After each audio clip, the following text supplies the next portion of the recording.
So for the past 2 weeks, we've been traveling along almost the entire Cascade Range, starting with North Cascades National Park, including Mount Rainier, Mount St. Helens, mountains of Oregon and volcanoes in Central Oregon, Crater Lake, now the lava beds. And if you're tired of volcanic history, lucky for you, we're almost done, because now that we're in California, we're on our way to the very end of the Cascade Range, which is Mount Lassen and Lassen Volcanic National Park. How's that? Can't wait to go.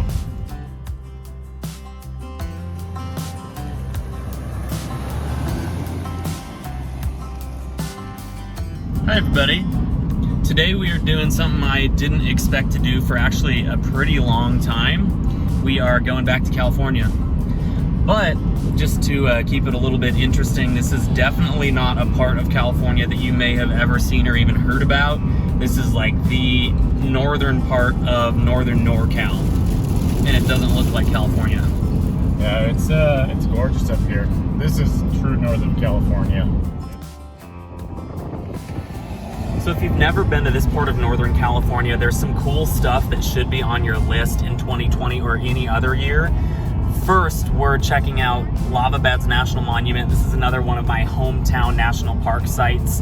And Lava Beds is pretty impressive because it has a lot of Modoc Indian history and a really impressive collection of lava tubes, including some oddities like an ice cave, a fern cave that has a species of fern that I think only exists in that cave in North America. But the park only reopened 2 days ago because there's a major wildfire that's still active in the area, so there's a lot of closures. Most of the really impressive caves are reservation only and are closed this year because of COVID, even before the fire. I still think there's going to be interesting stuff to see, but it looks like more than 50% of the park is probably closed to visitors right now, so.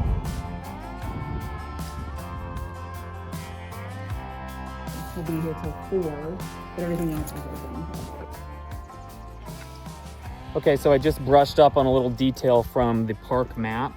Lava Beds has more than 700 caves, and there's a huge variety of them. They range from reservation only, lottery, you can only go in here if you're super special kind of ice caves that will melt if you breathe on them, all the way to Mushpot Cave, which is literally, it's just literally next to the visitor center. 500-foot hike. Anyways, Mushpot's cool because there's lights in it and videos and stuff, and it's a really easy way to do caves if you aren't like all suited up. It always cracked me up that the easiest cave to get to has like the lamest name, you know? Mushpot.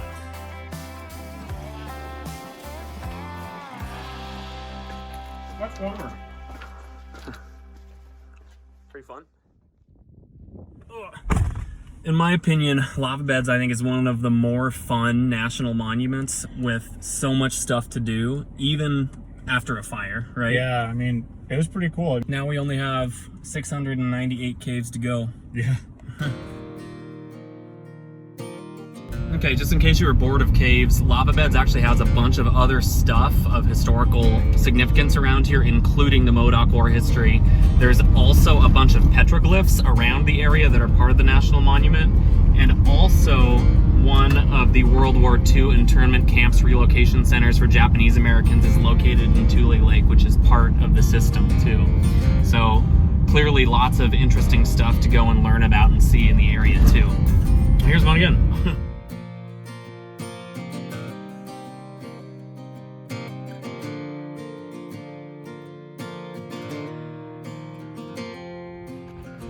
Okay, fun facts about Cascade Range volcanoes. Of all of the mountains in the range, the only two that have exploded in recent history are Mount St. Helens and Lassen, which exploded in 1915. And that's why it's a national park, so there.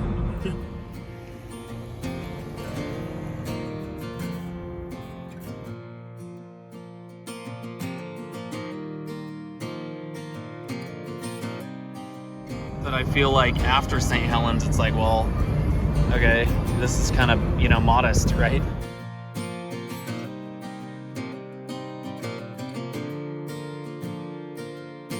right? Not that everything needs to be compared, but it is kind of interesting that Lava Beds is only a national monument, and there is so much to do there that you couldn't do it all in a year probably, right?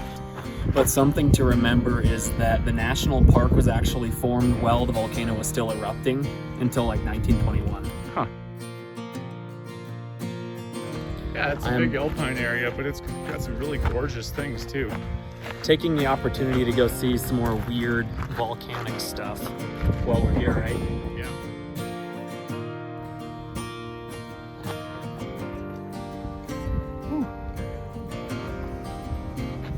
Smell good?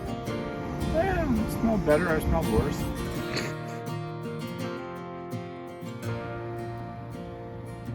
I take it back about Lassen being modest. Yeah, The hot springs are pretty cool. I think there's a bunch of other points like this around the park. Now we get to go to the drive-through hot springs. You can smell them with your windows up. Nice.